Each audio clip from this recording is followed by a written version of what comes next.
কি বর্ষা তো এসেই গেল, বাঙালির প্লেট খালি কেন? রান্নাঘর জিভে জল আনা গন্ধে মাতল কি?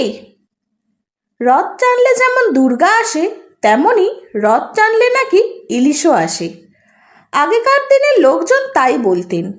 ইলিশ নিয়ে মধ্যবিত্ত বাঙালির মাতামাতি কিছু কম না, বরং বছরের এই নির্দিষ্ট সময়টিতে ইলিশের প্রবেশ এবং প্রস্থান মধ্যবিত্ত বাঙালির কাছে এক অনুষ্ঠানের মতো। বাঙালির এই জিভে জল আনা অতি সুস্বাদু খাবারটির কিন্তু দুর্নামও আছে। আজ আমাদের এই ভিডিওর মধ্যে দিয়ে ইলিশের রকমারি নাম ও তার কিছু দুর্নামের কথা জানাবো। দ্বাদশ শতকে অর্থাৎ 900 বছর আগে পণ্ডিত জিমুতবাহন এই মাছের নামকরণ করেছিলেন ইলিশ। ইলিশ শব্দের একটি অর্থ আছে, তবে সেই বানানটি হলো এটা। ইল কথার মানে হলো জলের মধ্যে, আর ইশ কথার মানে যিনি শাসক বা কর্তা, আর তাই ইলিশ শব্দের অর্থ হলো জলজগতের কর্তা। এলাকা বিশেষে নাম বদলেছে এই সুস্বাদু মাছের। ওড়িয়া ভাষায় ইলিশকে ইলিশি, তেলেগুতে এই মাছকে বলে পোলাশা, গুজরাটে আবার স্ত্রী ও পুরুষ ইলিশের নাম আলাদা। স্ত্রী ইলিশকে বলা হয় মোদেন, পুরুষ ইলিশকে বলা হয় পালভা। পাকিস্তানের সিন্ধু ভাষায় এই মাছের নাম পাল্লা, বার্মিজদের ভাষায় এই মাছ শালাঙ্কু। ইলিশ নোনা জলের সুস্বাদু মাছ, সমুদ্রেই তার সংসার, কিন্তু বর্ষায় স্ত্রী পুরুষ দুজনেই বেরিয়ে পড়ে মিষ্টি জলের খোঁজে। গঙ্গা, পদ্মা, মেঘনা, ব্রহ্মপুত্র, গোদাবরী, কৃষ্ণা, কাবেরী, নর্মদা আরও বিভিন্ন বড় বড় নদীতে তারা ঘাঁটি তৈরি করে, তারপর সেখানেই বংশবিস্তার। ডিম ফুটলে আবার একসঙ্গে সমুদ্রে পারি। এই নোনতা মিষ্টি জীবন যেন তাদের সুখের। এতক্ষণ আমরা কোন জায়গার ইলিশ কোন নামে পরিচিত সেটা জানলাম। এখন আমরা জানব শুধু ইলিশের কত রকম নাম আছে। ইলিশ আবার রকমারি নাম: চন্দনা ইলিশ, খয়রা ইলিশ, ফ্যাসা ইলিশ, খোকা ইলিশ, গৌরী ইলিশ, গুর্তা ইলিশ। বাবা, এত ইলিশের নাম নিতে গিয়ে তো জিভে জল চলে এলো। জল তো আসবেই। বাঙালির কথায় বা তর্কে যে দুই ইলিশের নাম সবচেয়ে বেশি উঠে আসে তা হলো পদ্মার ইলিশ ও গঙ্গার ইলিশ।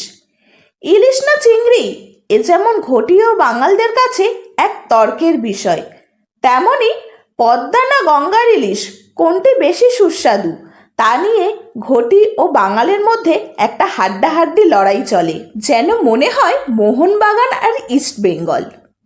অনেক তো হলো ইলিশের রকমারি নাম আর তার সুস্বাদু স্বাদের কথা। এবার চলুন জেনে নিই তার কিছু দুর্নামের কথা। অনেকদিন আগেকার কথা, তখন দিল্লির মসনদে মোহাম্মদ বিন তুগলক। তিনি তার নানা ধরনের খামখেয়ালি কাজের জন্য সবার কাছে পাগলা রাজা নামে পরিচিত। তার রাজত্বকালে একবার গুজরাতে বিদ্রোহ মাথাচাড়া দিয়ে উঠেছিল। তখন তিনি তার সেনাটেনা নিয়ে বিদ্রোহ দমন করতে চললেন গুজরাট। এমনিতেই তার লাফঝাপের শেষ নেই, তার উপর এমন একটা উত্তেজনার ব্যাপার। তিনি মনে করলেন স্থলপথে তেড়ে যাওয়ার থেকে জলপথে তেড়ে যাওয়ার একটা আলাদা রোমাঞ্চ রয়েছে। এমনই এক বিকেলবেলা জলাভূমির মধ্যে দিয়ে নৌকো ছুটে চলেছে। হঠাৎ একটা মাছ লাফিয়ে উঠে পড়ল নৌকায়। গোটা শরীরটা চকচক করছে রূপলি রঙে। সম্রাটের মনে কৌতূহল জাগল, এটা কি মাছ? কেউই জানে না, কারণ সেনারা কেউই স্থানীয় নয়। কিন্তু তুগলকের মন মানতে চাইল না। তিনি হুকুম দিলেন, এটা কেটে রান্না করে দাও, এখনই, আমি খাবো। মন্ত্রী আর সেনারা তাই শুনে আঁতকে ওঠে। বলে কি, কোথাকার মাছ ঠিক নেই, কেমন খেতে, বিষাক্ত কিনা কিছুই জানা নেই। তার উপর আবার রোজার মাস। অনেক বুঝিয়েও ফল হলো না। মাছ রান্না হলো এবং তুগলক সেটা খেলেন। খুব সম্ভবত অনেকটাই খেলেন। রাজকীয় খাবার বলে কথা, দিল তার পেট ছেড়ে। সেই কারণেও হতে পারে, অন্য কারণেও হতে পারে। এর কয়েকদিনের মাথায় তুগলক মারা গেলেন। এবং এটাও শোনা যায় বিবেকানন্দ একবার পদ্মার বুকে পুরো 1 টাকা দিয়ে 16খানা ইলিশ কিনেছিলেন। একবার তিনি বেলুড় মঠে থাকাকালীন ইলিশের তেল দিয়ে ভাত, ডাল দিয়ে মাছ ভাজা, ইলিশের ঝোল ও টকও খেয়েছিলেন। ঘটনাচক্রে সেদিনই তার মৃত্যু হয়।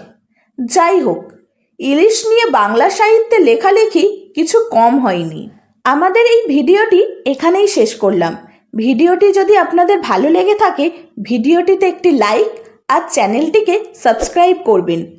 আর কমেন্টে জানাতে ভুলবেন না, স্বাদের রাজা গঙ্গার ইলিশ না পদ্মার ইলিশ।